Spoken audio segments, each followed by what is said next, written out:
அபி வந்து ராகவ் கிட்ட சொல்லணும்னு நெனைக்கிறாங்க, அந்த பொட்டிக்கு விஷயத்த பத்தி. ஆனா வந்து ராகவ்னால கேட்குற நிலைமையில இல்ல. அதனால அவங்க டென்ஷன கம்மி பண்றதுக்கு டேப்லெட் மட்டும் குடுத்துட்டு, அபி வந்து அந்த இடத்த விட்டு கிளம்பி போறாங்க. அவங்கள ரெஸ்ட் எடுக்க சொல்லிட்டு. ரெஸ்ட் எடுக்க சொல்லிட்டு கிளம்பி போனா பொட்டிக்ல அவங்க என்ன பண்ணணும் அப்படின்னு சொல்லிட்டு யோசித்துட்டு இருக்காங்க. யோசிச்சுட்டு இருந்தா இதுக்கு ஒரே வழி தான் போலீஸ்ல போய் கம்ப்ளைண்ட் குடுக்கணும்னு சொல்லிட்டு, போலீஸ் ஸ்டேஷனுக்கு கிளம்புறாங்க அபி. அந்த சிச்சுவேஷன்ல கரெக்ட்டா சரி கோயிலுக்கு போயிட்டு நம்ம போகலாம். இத எப்படி தான் டீல் பண்றதுன்னு தெரியல அப்படின்னு சொல்லிட்டு கடவுள்கிட்ட வேண்டலாம் அப்படின்னு சொல்லிட்டு சாமி கிட்ட வேண்டிக்கிட்டு இருக்காங்க. இந்த நேரத்துல ராகவுக்கு ஆபத்து அப்படின்னு சொல்லிட்டு அந்த சாமியார் சொல்றாங்க. "உடனே போம்மா" அப்படின்னு சொல்ற மாதிரி அந்த சாமியார் சொல்றாங்க. இதனால உடனே வீட்டுக்கு போறாங்க அபி. அங்க பார்த்தா ராகவ் உடம்பு சரியில்லாம கீழ விழுந்து கிடக்குறாங்க.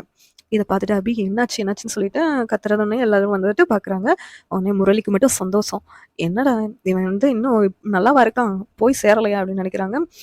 என்னனால இப்படி ஆயிடுச்சுன்னு கேட்கும்போது, அந்த டேப்லெட் தான் போட்டாங்கன்னு சொல்றாங்க. சரி அந்த டேப்லெட்ட லேப்ல டெஸ்ட் பண்ணலாம் அப்படின்னு சொல்லிட்டு டெஸ்டிங் கொண்டு போறாங்க. அச்சச்சோ!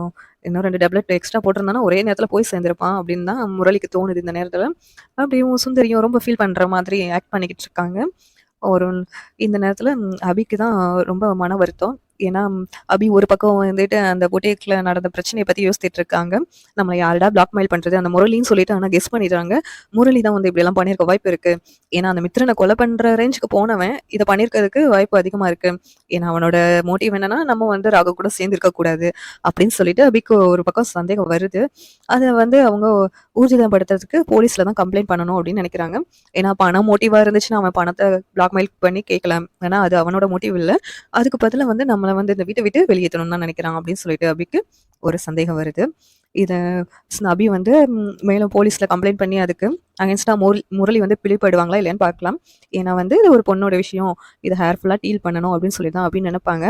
அபி வந்து ராகவ் கிட்ட இந்த பொட்டிக் விஷயத்த பத்தி சொல்லணும். அப்படி சொல்லாம விட்டா, சரி ஏன் சொல்லல அப்படின்னு சொல்லிட்டு ராகவ் வந்து அதையே பெரிய பிரச்சனையாக்கி அபி கிட்ட சண்டை போடுறதுக்கு வாய்ப்பு இருக்குது. ஏன்னா வந்து இந்த விஷயத்துல வந்து முரளி வேற சம்மந்தப்பட்டிருக்கிறதுனால, முரளி வந்து நாளைக்கே உன் நல்லவன் மாதிரி காமிச்சுக்கிறதுக்காண்டி ஏதாவது பண்றதுக்கு வாய்ப்பு இருக்கு. அதனால நீ அவன்கிட்ட சொன்னதுக்கு என்கிட்ட சொல்லலாமே அப்படின்னு சொல்லிட்டு, அபி கிட்ட வந்து ராகவ் சண்டை போடுறதுக்கும் வாய்ப்பு இருக்கு. இந்த மாதிரி போகக்கூடாதுன்னா, அபி வந்து ராகவ் கிட்ட மறக்காம சொல்லணும். ராகவ் வந்து இப்ப உடம்பு சரியில்லாம வேற இருக்கறனால, இதுவும் பெரிய டென்ஷன் ஆயிரும் அப்படின்னு சொல்லி தான் அபின்னு நெனைக்கிறாங்க.